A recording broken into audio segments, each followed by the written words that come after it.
Memorias dun neno labrego, de Xosé Neira Vilas. Eu son Balbino, un rapaz da aldea, coma quen di un ninguén, e ademais pobre, porque da aldea tamén é Manolito, e non hai quen lle tusa, a pesar do que lle aconteceu por causa miña.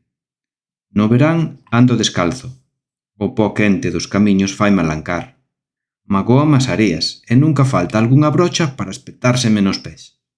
Érgome con noite pecha, ás 2 ou 3 da mañá, para ir colgando, restrebar ou xuntar monllos. Cando amañece xa me doi o lombo e as pernas, pero o día comeza. Sede, sol, moxardos.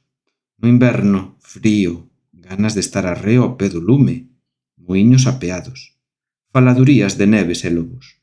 Os brazos son como as peteiras para encolgar farrapos, murnas, feridas, dedos en tentos.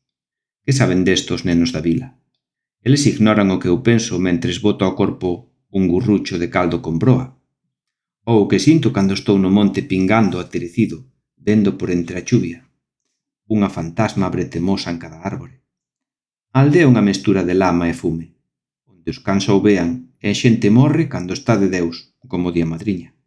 Os rapaces somos tristes. Enredamos, corremos tras os foguetes e ata rimos, pero somos tristes. Temos a pobreza e os trafegos da terra aniñados nos ollos. Eu quixera andar mundo, ir por mares e terras que non coñezo. Nacín e criei-me na aldea, pero agora sinto a pequena, estreita, como se vivise nun cortizo. Teño pensamentos que non lle podo contar a ninguén. Algúns non me entenderían e outros chamaríanme tolo. Por eso escribo. E despois durmo como unha pedra. Quedo desatafegado, libre, como se me quitasen de enriba un bocoi. Cousas miñas. E tamén de Smith, o capitán que estivo na guerra e cando voltou para a casa, púxose a escribir todo o que lle acontecera. Así está nun libro que me trouxo o landeiro. Se eu fixese un libro, nin falar.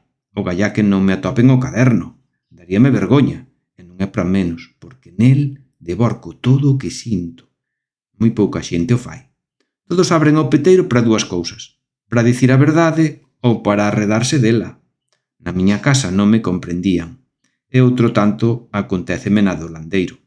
Iso é o peor que lle pode suceder a un, pero a moita xente non se lle dá. Eu non sei se esvarío, vexo o mundo de arredor de min e adoezo por entendelo.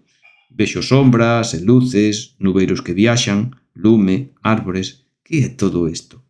Ninguén me di, poño por caso, para que sirven as estrelas, nin onde morren os paxaros. Sei de certo que moitísimos anos antes de nacer eu xa había sol e penedos, e fuxía a auga polo río. Estou seguro de que todo seguirá igual despois de que eu morra.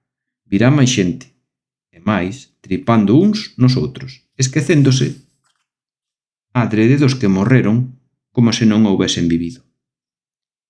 Escribir no caderno, quen o diría? É como abaleirar o corazón. Parece un milagre, pois ao fin de contas non pasa de ser unha conversa comigo mesmo. Pero para min é milagre todo, dende as pingueiras da chuvia ata o canto do grilo. Aínda que se me ocorrese facer un libro, como fixo Smith, de pouco valería o que contase. Smith estivo na guerra, e eu son apenas o neno, como me chaman na casa.